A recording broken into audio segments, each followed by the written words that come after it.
So it gives me a great pleasure to introduce our curator conversation speaker tonight and to start, the year. And we're starting on a really high note. Bridget Johnson is the Associate Director of the Bill Holm Center for the Study of Northwest Native Art here at the Burke Museum. And she has worked here at the center in different capacities since 2014. She received her BA from Santa Clara University in 2009, and her master's degree is here from the University of Washington in 2014, both in art history. And, she's an associate director. She manages the Bill Holm Center, Connections to Culture Artist Grant Program, and a team of 3 program staff. And she has worked with, with our curator, Katie Von Marcus, in several exhibitions here at the Burke. One of them was Here and Now in Native Artists Inspire, and that took place in 2014-15. And then our inaugural exhibition here in the Burke Museum's Northwest Native Art Gallery, that if you have not come to visit us here in person, I really encourage you to come and see it. It's really incredible. And this past year, curator Dr. Katie Von Marcus was on sabbatical, and Bridget actually was our acting director. And it was really a great pleasure to be working with her this past year and getting to know her a little bit more. So it's really an honor to introduce Bridget. She's also has published essays on the Chinocan art of the Columbia River. So I don't want to talk more. I just want to encourage you all to welcome Bridget Johnson to our curated conversations. Thank you, Bridget, for joining us. Yes, thank you again. I'm so excited to be here with all of you virtually. Yes, my name is Bridget Johnson, and I'm the Associate Director of the Bill Holm Center for the Study of Northwest Native Art, which you'll be hearing all about tonight. I live and work here in Seattle on the shared lands of and waters of the Lushootseed-speaking peoples, the Duwamish, Suquamish, Muckleshoot, and Tulalip, and I'm very thankful for their continued stewardship of this beautiful place. And before I get started, I also want to thank Bill Holm. I want to thank Robin Wright and my amazing team at the Bill Holm Center for getting me to where I am and giving you this presentation tonight, including my dear friend and mentor, Katie Von Marcus, Ashley McClelland, and Rose Matheson, and all the past Bill Holm Center and Burke employees that have supported this work and supported my getting here and being able to share this with you.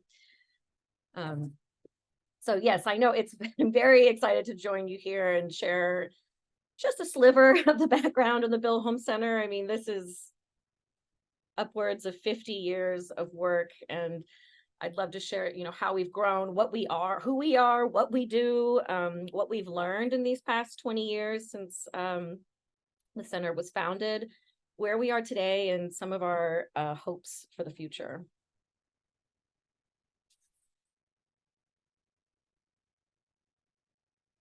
So for those of you that may not know, this is the current Burke Museum. The Burke Museum was actually founded in 1885 and declared the Washington State Museum in 1899. The Burke was the first public museum in Seattle and remains the only major museum of natural history and cultural heritage in the Pacific Northwest here in the US.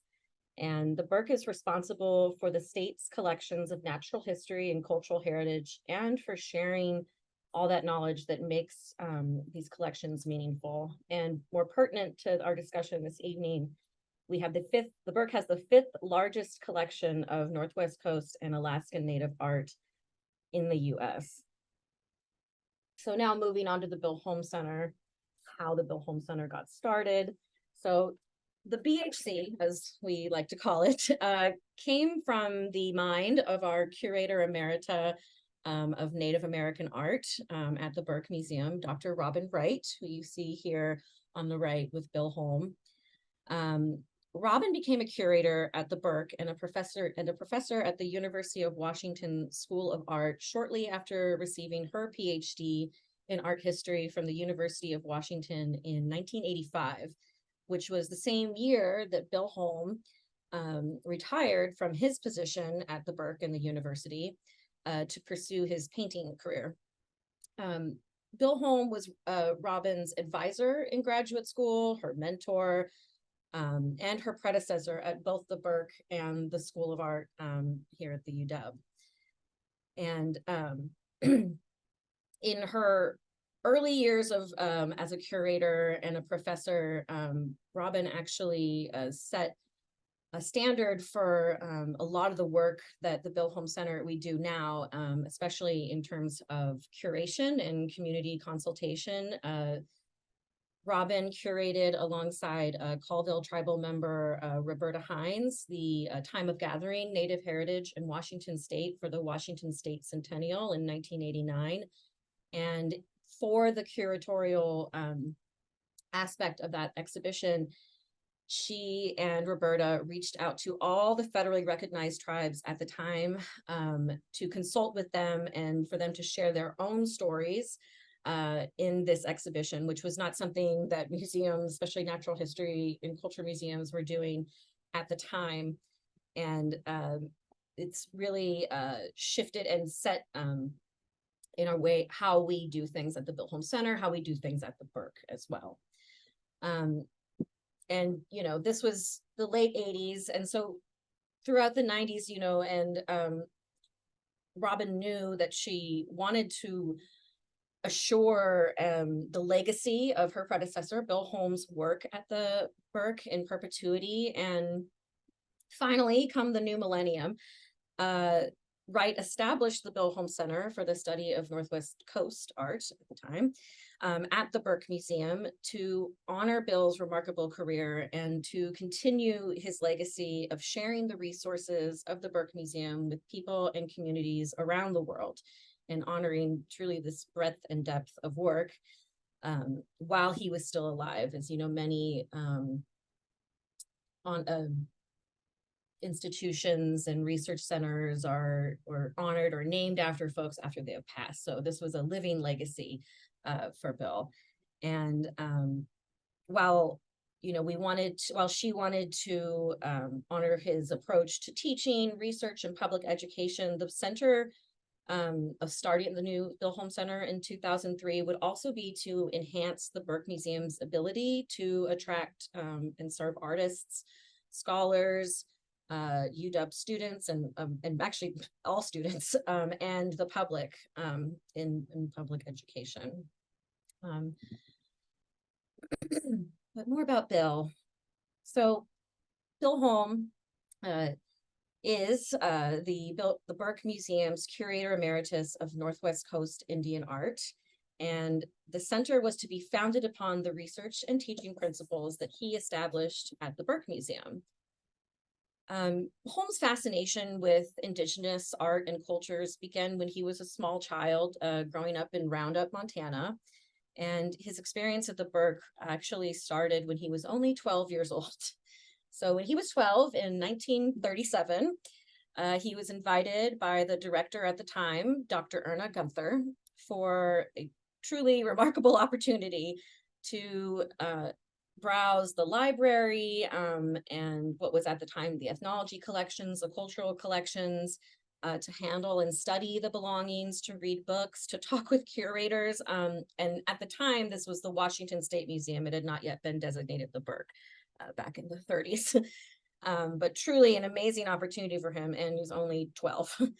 And this interest continued in his undergraduate and graduate student years at the University of Washington. And he used the collections at the Burke to do truly groundbreaking research and analyzing the stylistic characteristics of Northern Northwest Coast Native art, which resulted in the truly pivotal book many of you probably know, Northwest Coast Indian Art, an Analysis of Form. His book, Northwest Coast Indian Art Analysis of Form, published in 1965 by UW Press, is one of the all-time best-selling books published by the University of Washington Press. This book is credited with having drawn a remarkable number of artists into their own practice of Northwest Coast art.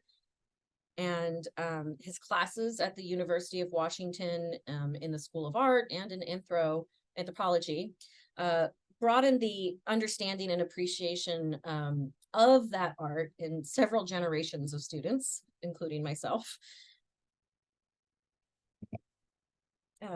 Holm's career as a curator at the Burke Museum started in 1968 when he became the curator of education and then later the curator of Northwest Coast Indian art. And during the next 17 years, his door was never closed to anyone who wanted to visit or talk with him about his passion for Native art and culture. And that's something that we truly live by here at the Holm Center.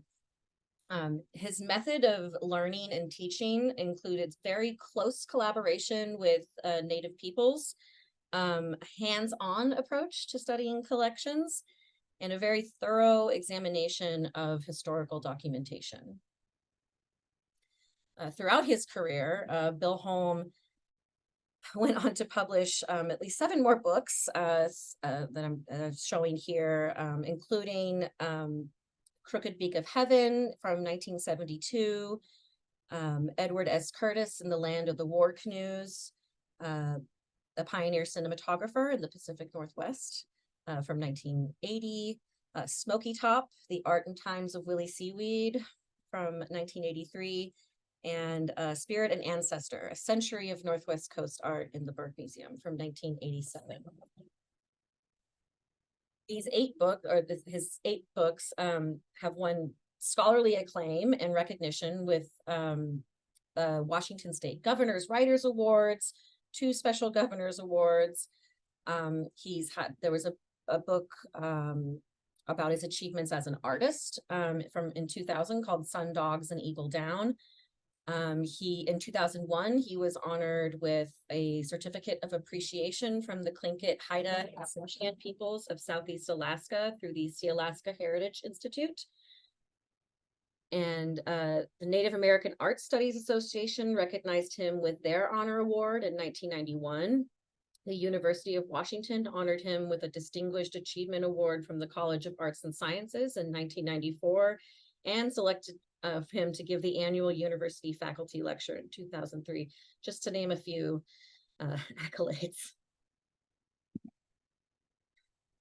And so while that's just a snippet of the work that Holm has accomplished in his life, I'm sure that gives you an idea of why Robin put forth the effort to create the Bill Holm Center and honor Holm, which was really no easy feat itself. Wright had begun thinking about establishing a research center in Bill's name several years before it came to be. She has said, when I approached Bill with the idea of establishing an endowment-funded center for the study of Northwest Coast art at the Burke Museum and naming it after him, he liked the idea of the center, but was very hesitant to have his name on it. He was persuaded to agree to the use of his name on the condition that the focus of the center would be the research and public education on Northwest Native art, not on him. End quote. To start, Wright established the Bill Holm Center Endowed Research Fund in December 2002 at the University of Washington with the mission to establish a globally accessible learning center at the Burke Museum to promote scholarly research on Northwest Coast Native art and increase Native and public access to research resources and foster appreciation and understanding of Native art on the Northwest Coast. And then 1 year later, in December 2003, the Burke Museum was awarded a National Endowment for the Humanities Challenge Grant to help build the research fund for what was the Bill Holm Center for the Study of Northwest Coast Art. The Burke was only one of 2 cultural museums to be so awarded in that specific round of applications. So with many donors, founding donors in that first year, Robin then organized with a team an art auction to raise funds that would be matched by that NEH challenge grant. The auction was intended, as a way to raise funds that would be matched by this challenge grant. And that was held in May 2004, so 20 years next May, at the Burke Museum, and included more than 200 artworks by more than 50 Northwest artists. There were works by Bill Holm himself, such as a Haida-style sheep horn bowl. But there were other lots of other works by well-known Native artists that you may have heard of, such as Joe David, Evelyn Vanderhoop, Robert Davidson, Susan Point, Preston Singletary, Lisa Telford, Marvin Oliver, and Sean Peterson. So with the funds from the NEH Challenge Grant and other donations, the Burke Museum established the Bill Holm Center as Bill Holm's legacy, continuing the work that he had begun over 50 years ago in Northwest Native American art history and art. And so I'd like to show you some of that work that came out of Robin's vision to honor Bill's approach to education. But first, I'd like to let Robin speak for herself. I started thinking about creating a Bill Holm Center back in the late 90s, early 2000s. Part of Bill Holm's legacy is that he always had an open door for anyone who would walk in off the street wanting to know more about an object that they may have found in their grandmother's attic or something that their family had owned for a long time.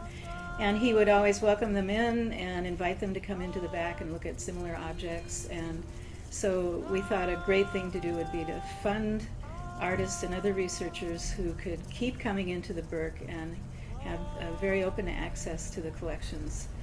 There's never that feeling of that it's not all right for me to come back and look at these things. It's just, when can the doors be open?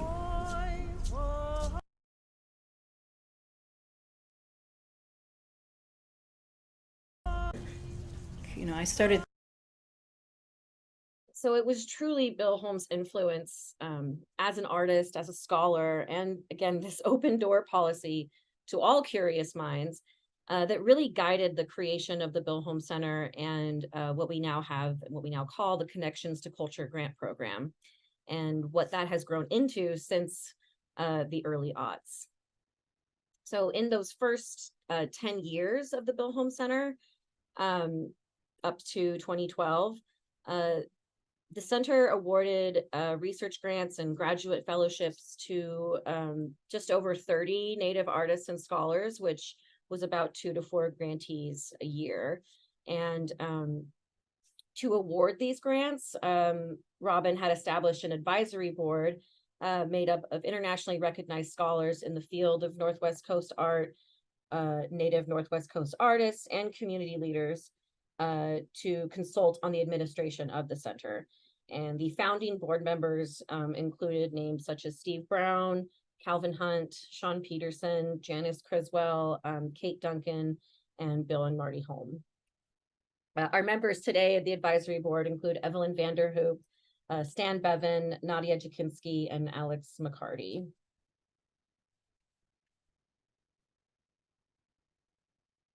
And then in 2012, the Bill Holm Center received a large grant specifically supporting our Connections to Culture grant program, which really changed everything. And this was from the Margaret A. Cargill Philanthropies. And so this Connections to Culture grant greatly expanded the Bill Holm Center's research grant program that, again, we facilitate Native artists' study of collections at the Burke Museum.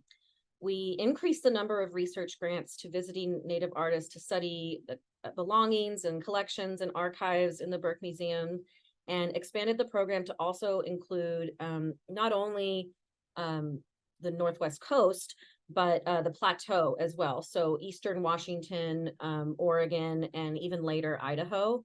And so in 2014, we also updated the name of the Bill Holm Center for the Study of Northwest Coast Art to the Study of Northwest Native Art to be a little more inclusive. And then this is a photo of Luann Neal in our in the collections in the old Burke, looking at her grandmother's pieces actually that we have in the collections. And I have another quick video for you on these research visits specifically. Contemporary Native art could be called art that is done now. And it could also mean that you are using ancient techniques in a new and creative manner.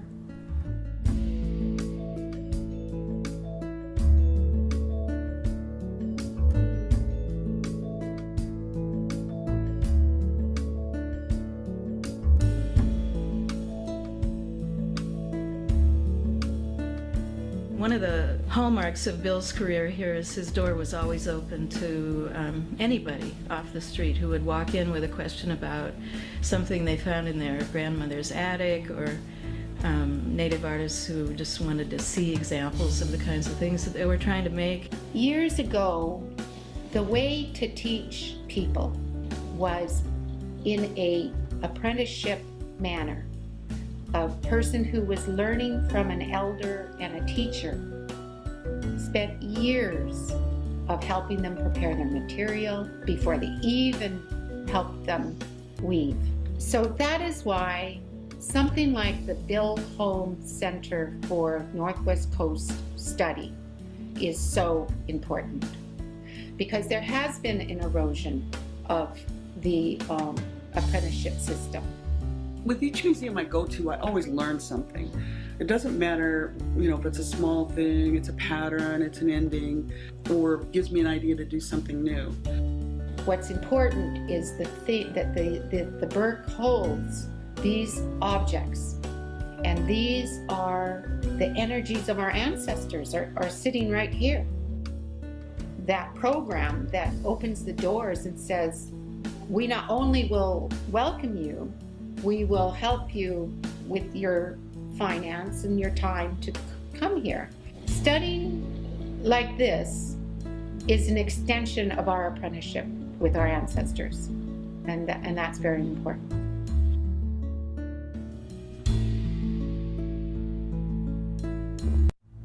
Contemporary. Just love that quote from Evelyn. We're so grateful to her.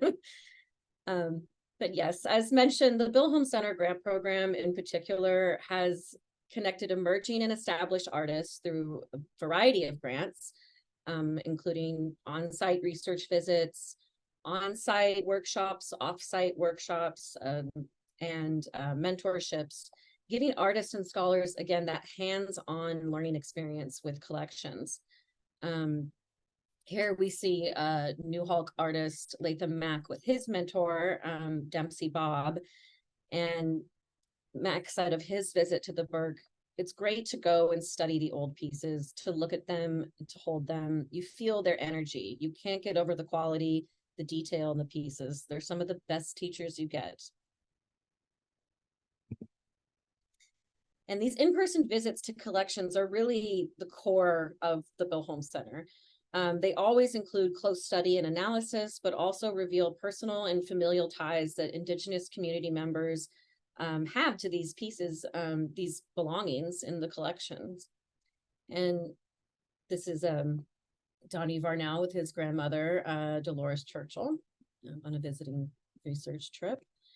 And as evidenced in the video, the cultural collections and artworks housed at the Burke are not just objects. These are cultural belongings, are kin, they are teachers, and they're key in making intergenerational connections and transmissions of cultural knowledge. And really, the Bill Holm Center aims to connect artists and artworks and other artists across generations.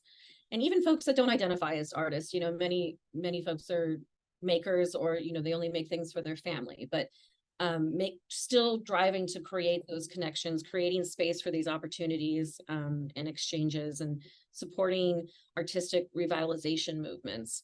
And really what our program is about is relationships, responsiveness, flexibility, and access. And again, staying true to what Bill Holm's approach to teaching and learning was. And, through, we get evaluations from each of our grantees after their visits. We've had group convenings with artists and fellow arts organizations. We've really tried to hone in and learn what works for people in this setting, what could be improved. And in the last 10 years, our grants really grew from just these visiting researcher grants to adding collections-based workshops, whether those are on-site or off-site. I've taken collections out to Yakima for a collection for a workshop teaching teachers at the Yakima school how to teach their students how to weave, we've also developed, we developed a long-term mentor apprenticeship grant in response to how artists, have a desire to spend more time learning from their mentors and supporting, that time is not free. So supporting the time to do that. So you can see actually on the left here, Loa Ryan, who was mentoring 4 artists, all with her. And she was able to take all her apprentices through the collections, which is extremely valuable, and share her knowledge with them while they were learning. And we also, on the right here, we have Lisa Telford doing an artist demonstration in the artist studio, and she's also held workshops at the Burke Museum teaching her students how to make cedar bark hats. We've even, in our evaluation process, we also, right before COVID, developed an artist in residence grant. And we had 3 artists in residence grantees who used the artist studio when we could use it. But we were also able to fund artist residencies at home with those artists as well, and finding ways to work through the pandemic and continue to support artists at that time. I love to call out this specific visit from 2016 with Dan Friday. I'm sure many of you know his name is a Lummi artist, him and his sister Rhea, very well known Lummi artist, often working in multimedia, but especially in glass. And so they visited in 2016, and they both studied they both studied the Coast Salish materials in the collection as inspiration for their contemporary work. And his Dan's sister Rhea actually made the clam basket on the right, a steel clam basket based on the clam basket that Dan is holding in the picture on the left. And they both were also able to study belongings made by their great-great-grandfather, Frank Hilaire. And another grant that we developed was the Artist Family Fellowship during the time when we were moving into the new Burke Museum, and we didn't have as much access to our collections. We were able to fund artist groups, what we called artist families, to travel to different museums in the region and study their collections. So still providing that collections access just by working with other institutions. And this is a gift. It's the gift of potlatch that Celeste White Wolf and her artist family had gifted the Burke as a thanks, and this is now in our collections. From each of the members of the artist family made this as a gift to go back into the Burke collection. So again, a lot about that reciprocity. And now, since 2021, we're under new funding with the Henry Luce Foundation. So it's kind of shifted our focus back to what the core of our program is again, these visiting researcher grants. So right now, what we offer to researchers is to study and learn from, our arts and what we call the Heritage Arts and Cultures collections. And the grants include opportunities to bring accompanying researchers. They can do demonstrations in the artist studio. They can also do on-site workshops. as well. But that's kind of the main focus where we are right now in our grant program. We fund artists for 1 to 3 days in the collections. We fund 2 travel days.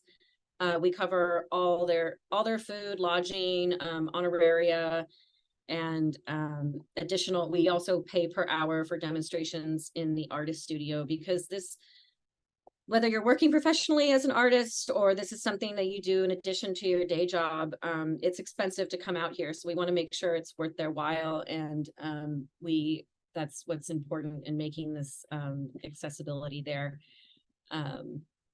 And we also actually, since COVID, have offered virtual visits for artists before or after their visits, or if they just want to do virtual, because that's traveling to Seattle or traveling to the Burke is not always an option for everyone.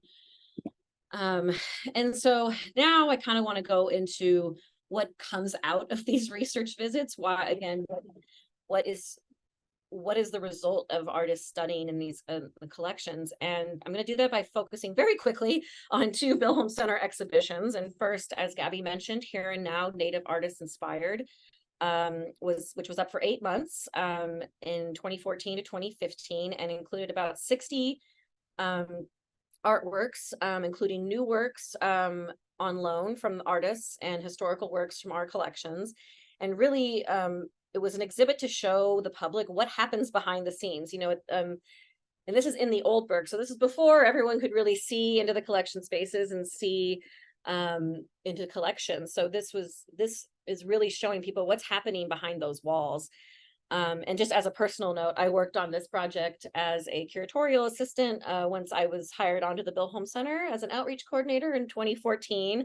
I had worked as a grad student employee, but this was my first real job at the Bill Holm Center, so it's very special to me. And this was for the 10th anniversary of the Bill Holm Center. And so really, again, wanting to gauge the real world effects of the Bill Holm Center grants. And this also, again, as I mentioned, evaluations earlier, this really came out of those grantee evaluations, because one of the questions we asked was on, what's your artistic practice now? How has it been influenced? And so many artists were sharing that they're creating new works after their visit to the Burke. And we're like, this is amazing. We need to share this. So that's how this exhibit came to be, with Katie Bunn-Marcuse, a curator. And so we had 14 Northwest Native artists featured in this exhibit that were Bill Holm Center grant recipients. And we're showing all their new works that they made with the pieces that they chose that they found particularly inspirational and key to their learning.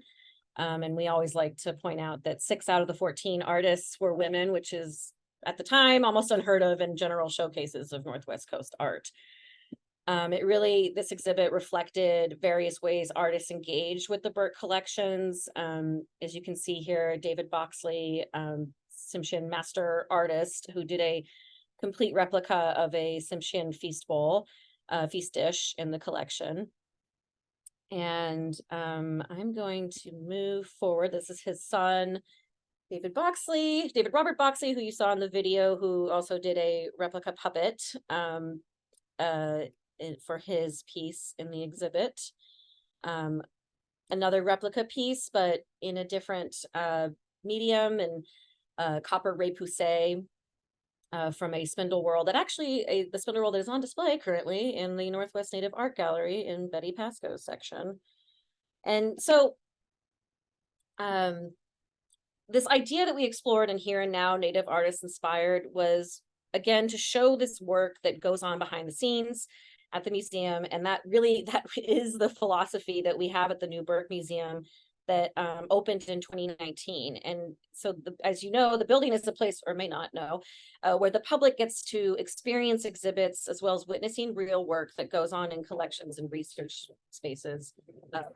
These we call turning the museum inside out. So for this exhibit, for the Northwest Native Art Gallery, this is the entryway. We invited 6 artists from across the greater Northwest to co-curate this gallery.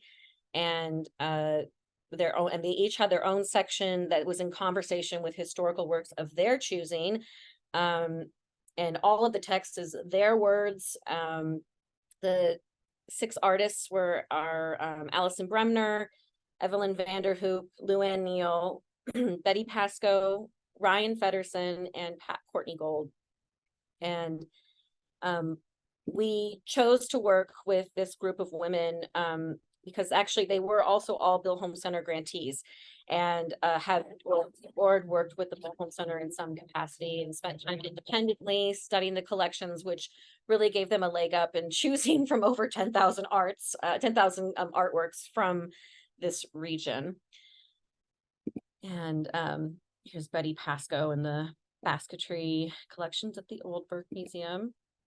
And this is Pat Courtney Gold's section called The River People, just to show an example of what the text looks like, and the new pieces that she decided to include, both one from her and one from her sister. Another important thing that came out of the work of the Bill Holm Center in those first 15 years or so was that, you know, Robin always wanted to have the Bill Holm Center to have a physical presence at the Burke. And so, well, so now we have an artist studio. We did not have this at the Old Burke, and the artist studio really came out of the work that we did through our grant program. And we held workshops in our old classroom. It wasn't public, but we wanted to have a space where, you know, artists can gather and create. And this is not just a Bill Holm Center space. We're so happy that this is a shared space across heritage, arts, and cultures for many folks to use collaboratively. And, you know, if you were there today, you would have seen 3 Chilkat weavers, family members, Lane Reinhardt and their family, weaving together. And we're always excited to actually have a physical activated space where the public can also engage with the artists and learn directly from the artists. And here's another shot of the artist studio. And then just as I'm wrapping up here, I don't want to forget the Bill Holm Center. Also, we have a publication series with the University of Washington Press. And this includes the books that you see here. We've got In the Spirit of the Ancestors, published by or edited by Katie Bunn Marcuse and Robin. 2013 is a nod to Bill's spirit and ancestor that focuses on the contemporary collections at the Burke Museum. We also published the 50th anniversary edition of Northwest Coast Indian Art Analysis of Form in full color. And I think most recently we have Unsettling Native Art Histories on the Northwest Coast, which I highly recommend, and has a beautiful cover with Alison Bremner's Raven Cloak. And that was just published in 2020. And if I could go through all the programs that we've done, that would be a whole other presentation. But I do want to share that we have a lot of our programs recorded and on the Burke Museum's YouTube page under the Bill Holm Center playlist. We have an entire symposia that we did in 2015 that was a part of the Here and Now exhibit on art scholarship now, and all of those videos are on there. We have panel discussions. We have I'd also like to make a special shout out to the Friends of Native Art, who the Bill Holm Center works with collaboratively, and we have done a number of many virtual lectures featuring artists and scholars, and all of those recordings are available on this playlist as well. And I'd also just like to make a special shout out to Bob and Rita Moore, amazing donors and supporters of the Bill Holm Center who make that kind of programming possible. And in this next year, we're excited to have some more in-person programming as soon as November. And we'll be sharing out more information on that soon.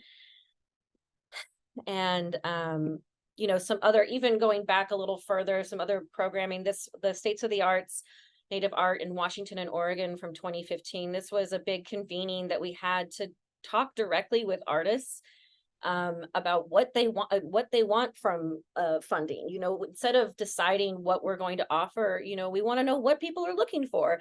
And this was after we had new funding that focused on these regions in particular, you know, both the east side and the west side of the Cascades. And I just remember one of the big takeaways was these fundamental learnings, you know, not just learning how to carve, but learning how to make tools, or not just learning how to weave, but learning how to harvest and prepare materials. You know, and that's something that we really paid close attention to. We had tool making workshops, we had wool preparing workshops, we had workshops that included gathering natural materials with the lead artists, and they were all very successful, and we're very grateful for that. And something very new is with our Henry Luce Foundation funding is the curatorial workshops that we offer that are really rooted in that curatorial collaboration again that Robin, you know, Robin did with the A Time of Gathering exhibition, that we did with the Northwest Native Art Gallery, with Here and Now, you know, but a lot of it, you know, a lot of institutions, a lot of people there's folks from various institutions applied and came to learn with us and the other co-leads of the exhibition of the program. A lot, and it's people want to do this work, but it's the logistics. How much do you pay people? How do you build an advisory committee? You know, these very seemingly simple questions that are actually quite complicated. And so being able to share, you know, how you make those first steps, especially coming as a museum. And yes, like wrap up here, you know, we have so many ideas. And you know, we have a lot of hopes for the future. I know this is a very exciting time for the Bill Holm Center. I can't believe it's been 20 years. I can't believe it's been 10 years since the 10th anniversary. It seems like we just did that.